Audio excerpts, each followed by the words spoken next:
Hello. അപ്പോളേ ഇന്ന് വീട്ടിലേക്ക് തിരിച്ചെത്തിയപ്പോഴേക്ക് നമുക്കൊരു പാർസൽ എത്തിയിട്ടുണ്ട്. റീനാസ് കലവറ എന്നുള്ള പേരിൽ പാർസൽ എത്തിയിട്ടുണ്ട്.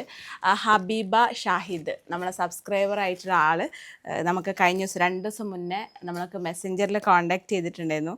നിങ്ങളൊന്ന് അഡ്രസ്സ് അയച്ചു തരി, നിങ്ങളുടെ റിജുവേട്ടൻ്റെ അഡ്രസ്സ് ആയാലും കുഴപ്പമില്ല, നിങ്ങൾ അഡ്രസ്സ് അയച്ചു തരി, ഒരു സാധനം അയച്ചു തരാനുണ്ട്, ഒരു സ്പെഷ്യലായിട്ടുള്ള സാധനമാണ്, ഹയക്കുട്ടിക്കും ചിക്കുവിനൊക്കെ വേണ്ടിയിട്ടാണെന്നൊക്കെ പ്രത്യേകം പറഞ്ഞിട്ടുണ്ട്. അപ്പോൾ എന്താ നോക്കട്ടെ. എനിക്കറിയാം സ്വീറ്റ്സ് എന്തോ ആണെന്നാണ് പറഞ്ഞത്, ചോക്ലേറ്റ് അവരുടെ നാട്ടിലുള്ള എന്തോ ഒരു സ്പെഷ്യലായിട്ടുള്ള ഐറ്റം ആണെന്ന് പറഞ്ഞിട്ടുണ്ട്. സ്ഥലം വന്നിട്ടുള്ളത് മലപ്പുറത്താട്ടോ, നമ്മുടെ നാട്ടിൽ തന്നെ. അപ്പോൾ ഇങ്ങനെ സ്നേഹത്തോടു കൂടി അയച്ചിട്ടുള്ള സാധനം എന്താണെന്നുള്ളത് നോക്കണ്ടേ. ഇന്നലെ നമ്മൾ കോൺടാക്ട് ചെയ്തിട്ടുണ്ടായിരുന്നു സാധനം കിട്ടിയോയെന്ന് വെച്ചിട്ട്. അപ്പോൾ ഇല്ല, ഞാൻ കിട്ടിയിട്ടുണ്ടെങ്കിൽ എന്തായാലും ഞാൻ ഫോട്ടോ അയക്കുമെന്ന് പറഞ്ഞിട്ടുണ്ടായിരുന്നു. പക്ഷേ ഞാൻ ഫോട്ടോ ഒന്നും അയച്ചില്ല, ഡയറക്റ്റ് വീഡിയോ തന്നെ നമുക്ക് ഷൂട്ട് ചെയ്യാം. എന്താണെന്ന് അറിയാൻ വേണ്ടിയിട്ടുള്ള ക്യൂരിയോസിറ്റിയിൽ പൊട്ടിക്കുന്ന കുറച്ചൊക്കെ.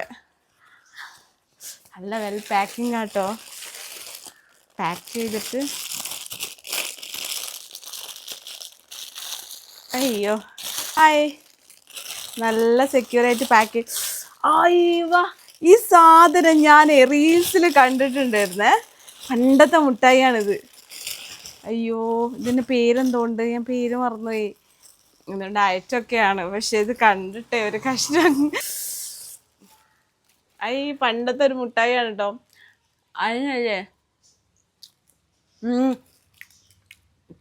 യെസ്, അതേ ടേസ്റ്റ്. ഒരു മാറ്റമില്ല കേട്ടോ, തേങ്ങയൊക്കെ ചുവയുള്ള തേങ്ങ. പിന്നെ ഈ ഒരു സാധനം ഇത് പിന്നെ നമ്മളെ അല്ല ഇതും നമ്മുടെ നാട്ടിലെ നമുക്ക് കൂടുതൽ ഇഷ്ടമായത് ചേട്ടാ.